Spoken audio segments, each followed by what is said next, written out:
Righto, here we go into Bullara, one of our favourite stations stayed around the country.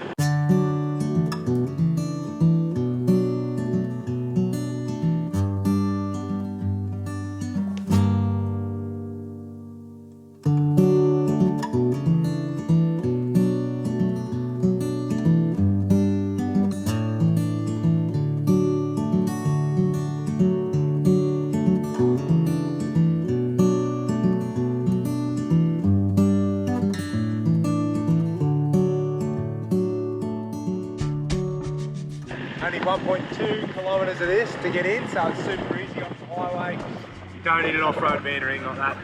Take you in here, give you a look around. Showers are top notch. I love them. I can't wait to wash my hair in those showers tonight. We'll show you a look. Scones here are amazing. Scones and coffee, we'll do that in the morning, I reckon. Beautiful young family that run the joint. Yes, Edwina and Tim run the station here. It's just a beautiful little property, so... Good little spot to stop. You've got to come and check it out. Yeah.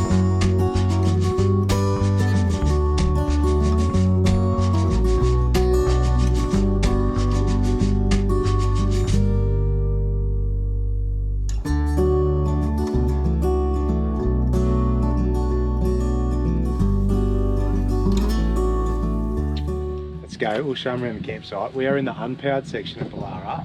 G2 is our site, and I reckon that's the pick, yeah? It's a really nice, oh, we'll show you around, but have you told them about the donkey showers just over there? Oh, we've talked about it. Okay, yeah, it's just a great site. Anyway, come for a wander. We've got all these little, they're like these little stumpy gum trees around, which are cool. Are they lavender trees or something? I think they're called lava trees, oh, maybe. What's it called? Sun's going down over the van. They're lava trees. And then you don't have to live with. You know, you'd think you should have had a few drinks, yeah? How many have you had, dear? None. Yeah. It's a daily struggle. Anyway, awesome little camp setup. Cool, you know what I mean? Old car parts and stuff just adds to the ambience. And then you swing through here. Kids have got trees to climb on. What do you reckon, bub? You like it here? It's pretty cool, isn't it? Yeah. Yeah. So tonight they have a meal on up here. So up at the camp kitchen, Sunday arvos, select Sunday arvos. They do a roast camp oven, and then 3 nights a week they also do damper and stuff at happy hour. So you go up there and have damper with Damper John. But we are pretty bloody happy just to sit here and enjoy this as the sun goes down, because this is, for us, the epitome of a station stay. And then you swing around here. There's those awesome showers we've been talking about. Best showers in Australia, open air, wood-fired donkey showers. Giddy up. Stars shine brighter this time of year. Let your worries subside. Darkness disappear. Turn on the light if you can sleep through the night. A new day is dawning somewhere. Love is alive in every moment of life. If you choose to see, it's there. Scones, mate. Oh yeah, so one mega hot tip when you come to Bullara is check out their scones. They're absolutely delicious. Best in Australia, mate, by far. Amazing cream, amazing jam. Yeah, I'm a scone lover. We've just been talking about how motivated Bec is by food. It's so good. It's the only way I got her out of bed this morning, is to promise this scone. So, I'm a foodie. I'm a sweet tooth major. I might even grab a coffee as well, and we'll get up here and give you a look, eh? Yum. Does that mean it's good or bad? Good. Whoop whoop. So one of the good things about Bullara is that they let you pick up firewood from around the station. So some other places don't let you, so you've got to take it in. Here you can just go for a drive, find a bit. As long as you're not cutting down trees and carrying on, you can just lop it up, take it home. But you do need to have a fireplace, so carry your own fire pit. Well, we're lucky enough that some of the sites have got one in between, so you can share one. So fire it up, a few marshmallows tonight, kids. What do you reckon? Yeah. Come on, Bec, get out of here on that saw, mate. I've showed you this before, but it's honestly one of my new favourite additions to our rig is this battery chainsaw, mate. Anyway, look it up. Go back and watch our Flinders episode if you want to see more about it. This thing is sick.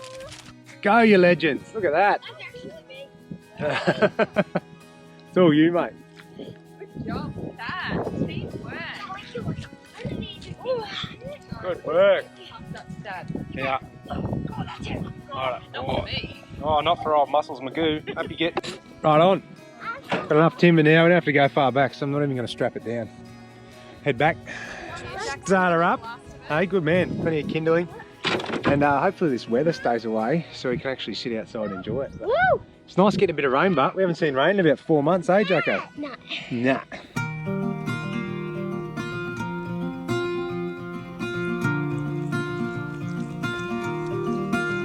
So this is the famous showers we've been telling you about, the donkey showers. Now, we got told why it's called a donkey shower. Becky, what was the reason they call it a donkey shower, do you remember? Because it's a barrel and it has legs on it, so it looks like a donkey. Or it used to. Yeah, it used to, sorry. Anyway, but look at this. Oh my Jack, God, it's not a Jack. climbing tree, bro. Jesus, get down. Anyway, come around here. Check this out. This is where you heat it. So you got this big sort of boiler here. And then up the top is the water tank. That gravity feeds down to the showers. And then you just chuck a bit of timber in here. Cooks her up. You got hot showers outside, bub. What do you reckon? How was that, mate? It was beautiful. Oh my God. You just need like a clear night with heaps of stars and Yeah. a full moon, and that would be crazy, hey? We're not asking much. Anyway, pretty awesome. Check it. You got everything you need in here. Little bathroom, Books toilet. everywhere. Yeah. It's cool. How cool is this tree trunk? Oh, crazy. Just love it. This is why Bullara is, you know. We love it. That is the end of our stay at Bullara. We had an amazing 2 nights here as always. We bloody love this place.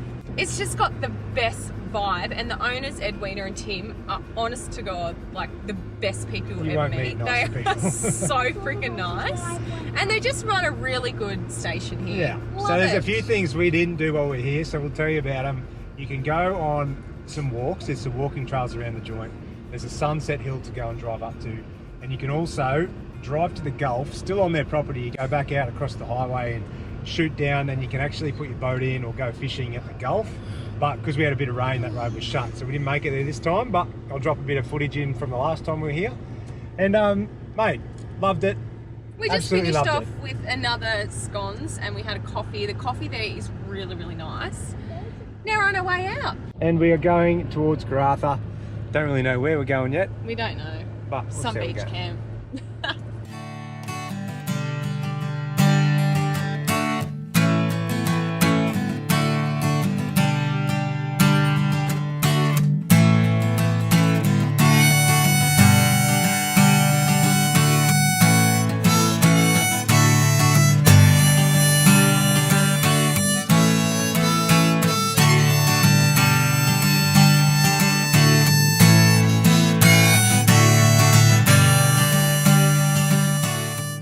Yes, come and check it. This is 40 Mile.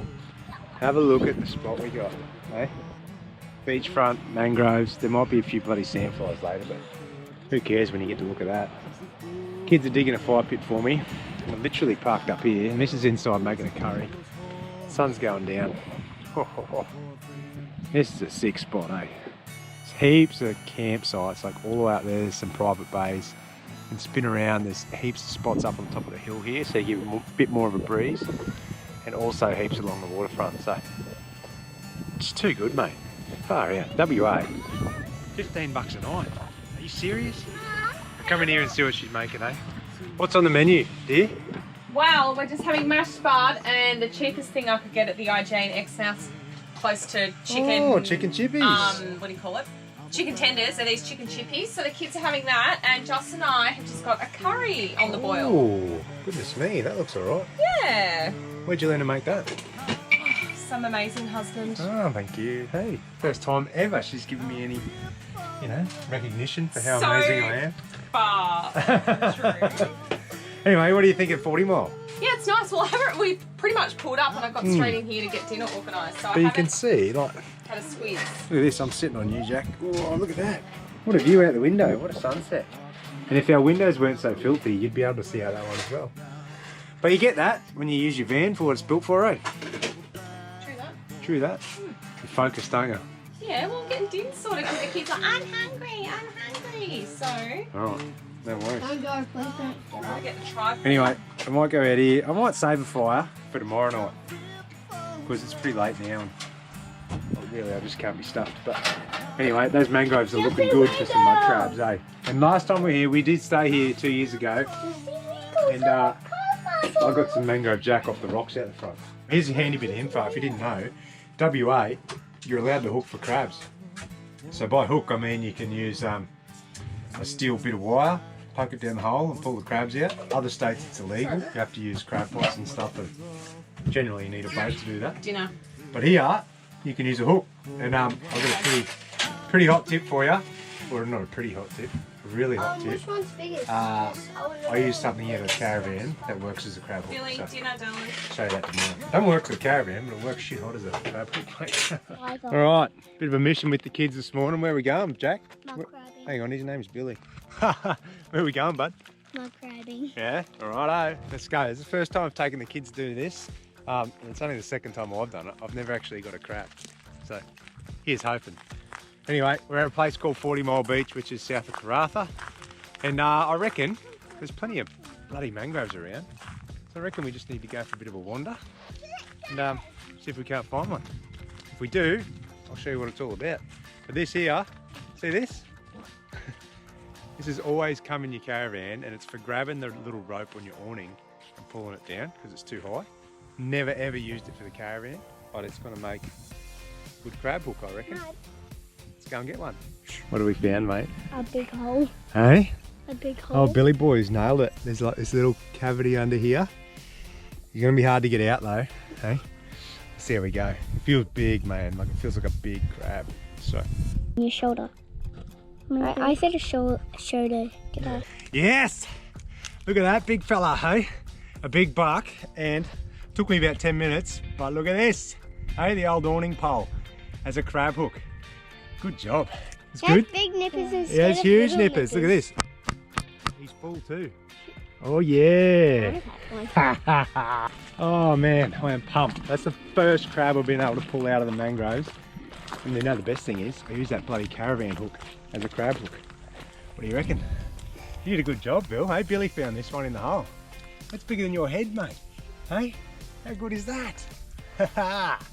That's dinner, mate. Hey. Oh yeah. Giddy up. Ew. That's an easily. That's an easy.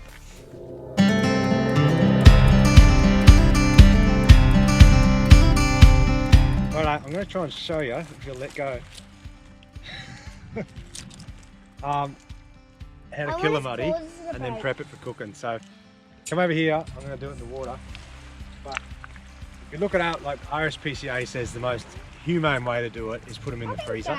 So tie them up, put them in the freezer till they go to sleep. And then you can spike them, but we don't have that option. We just caught it, we're going to clean it and cook it to sarvi. So the next best option is to spike it up in the brain. But what you got to do is pull their flap down here. And they don't like it. Get a nice spike, and then up here under the flap, push it up into their brain, and then just leave it for like, I don't know, 10-15 seconds. Kills all the nerve endings, so you're not going to hurt him.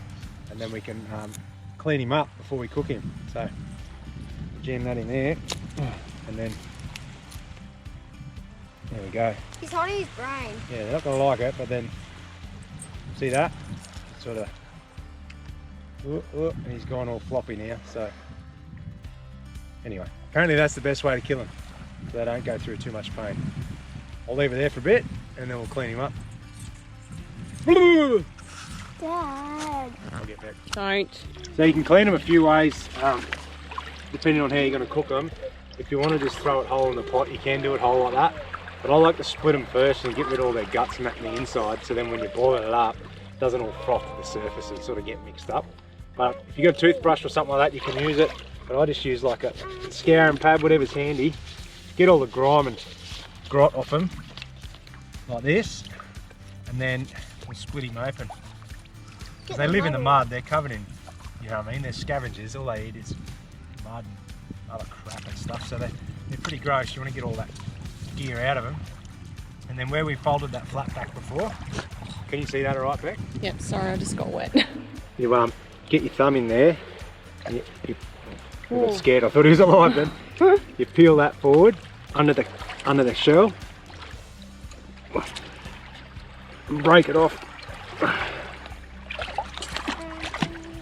super hard, but there we go. Peel that up and break it off like that. Oh. And that's all these guts. Look at that! Look at his nuts! They're not nuts, Billy. So anyway, that's all the guts inside. You don't want that stuff cooking up with it. Come have a squeeze. Because what I'm going to Dad, do, look at I'm going to the split it into guts. bits and then There's like cook it up chili white mudcrab in and the fry orange pan. stuff in So it. these are its lungs. You just grab all them, peel them off. It's best to do it down the beach because like it's pretty messy and you can just wash it all out. Get your finger in there and clean all that out. And then I use a pair of scissors here and just cut through the centre like this to break it up. Can we go to Stipple? And then you can like break it in half like so. There's a bit of tough stuff in there. You gonna hold that one, Bill? Just hold it there. Good Hold job, that. mate. Yeah, you got it. Hang on to it. Can you like So break get in it? here, get all that stuff out of there. You don't need any of the eyeballs and gear like that. And there we go. What you do, because I'm going to do it chili mudcrab style, you just crack Don't crack the one. shell like this. They're bloody tough. Like that, and that way all your chili and your juices will get in there and be able to cook it from the inside out. And you know what the best part is? I get to eat it all because people don't like it. So. Lucky you, I don't eat my crab. Nom nom nom. Righto, so this is how we're going to cook the crab. I showed you how I cracked it and cleaned it. She's sitting in there. Look at that. Look how full these claws are. That's insane. Anyway, we carry this stuff in the van just because it's easy, because it's really hard to get fresh herbs and stuff sometimes. But anyway, I'm going to mix all this. It's got garlic, coriander, chili, ginger, bit of sweet chili, ginger and soy, like a marinade sauce, stir fry stuff, and then coconut oil. I'm going to mix that together, and then I'm going to throw a bit of beer for a bit of liquid, chuck it in there, mix it around a bit, throw the crab in, put it on the coals in the fire, and then throw the lid on, cook it for like probably 7-10 minutes or something, simmering away, and then I'm just going to hook in. Oh yeah, looking forward to this, eh? Ooh. Yeah, I didn't know what to do then, I was so excited. Everything's in, give it a bit of a stirry mix stir. Right, I'll go and pour a beer on it, chuck it on some coals, and then, righto, let's go and chuck her on, you. Look at this spot, mate, 40 mile, look at that sunset, it's off its head. Just made a little hole and put some coals in here, and I'm just going to sit that straight on top, and then as she simmers, I'll just keep spooning a bit of that sauce over the top of it. Oh yeah, I'll just have to, I think I'll have to get my phone so I know how long it's been on there. I reckon about 10 minutes, eh? I'll show you what she looks like under the lights. Oh, I've even got a built-in dining table in my canopy. How good is that? Anyway, look at this. Chili mud crab, 40 mile beach style. Oh Lord, giddy up, hey? I've paired this meal tonight with a nice red from Whistler. It's called Shiver Down My Spine. No, anyway, I'm no foodie, I'm no whiny, but holy hell. To me, that is a dead set 5-star restaurant meal. And we get to have it staying at a $15 a night camp, cooking on the campfire. So, just another one of the added benefits of traveling Oz. Hey, get to live off the ocean and drink wine, get half pissed on a Tuesday night. I'm free. I'm free falling. Yeah, I'm free. I'm free.